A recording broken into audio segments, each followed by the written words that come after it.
Surrounding 5G development is Roger Entner, founder of Recon Analytics, and he's joining us live from Boston. Thank you for joining us.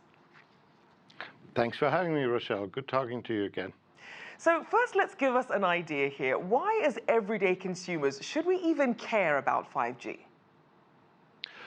We should absolutely care about 5G because in a few years, it will truly transform how we interact with the world, with the internet, because what 5G allows us is not only things get faster, but communications will be more instantaneous. That means that basically the devices that you have are being transformed, and the computing that currently happens on your phone or any other device will happen in the cloud and will therefore become exponentially more powerful. So right now you have a very powerful computer in your hand. In a couple of years, you have access to a supercomputer in the cloud. And that will really make a huge difference. And this is certainly going to be a big change for businesses. How are they positioning themselves for the opportunities and the challenges that 5G opens up? Well, for businesses, it's very exciting because it allows them to truly get rid of cables. Right now, on production floors, there are a lot of cables that are moving about, which makes it very difficult to rearrange shop floors and the alike. In a 5G world, and we see already deployments, you can have that now wirelessly. Also, it allows businesses to get rid of Wi-Fi and use 5G as their way to access the internet from the home and from businesses in a much more secure fashion. And we know that a lot of countries are really making this the focus of their future. So where does the race stand in the US, though, in terms of rolling out the technology, creating the infrastructure, as well as the compatible devices? Well, what we're waiting for right now are the devices. We have networks in the United States in dozens of cities, but we're missing the devices.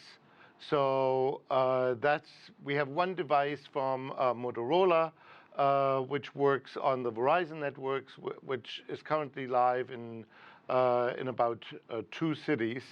For everybody else, you know, AT&T has a MiFi puck type device, and that's active in about 20 cities. So we're all pins and needles for globally a Huawei 5G device, which already went live in Switzerland, but with Samsung devices, LG devices, and many more. Now, on some phones, we're already starting to see a setting that reads 5GE. What's that all about? Mm-hmm. Well, 5GE means 5G evolution. You can look at it is the cup half full or half empty? And AT&T uses 5G, which says like we're evolving towards 5G with a technology that's called LTE Advanced, which is a significant step forward. The other carriers in the US are calling it LTE and kind of looking at it as a half empty solution. When you look at it, when 5G networks and full-fledged 5G networks are rolling out, we will switch between the networks quite significantly. And when you're on an AT&T network, the difference will be 5G, 5GE, whereas with other carriers, it will say LTE or 5G, and it will be a much bigger difference from a visual perspective, but not from a speed perspective.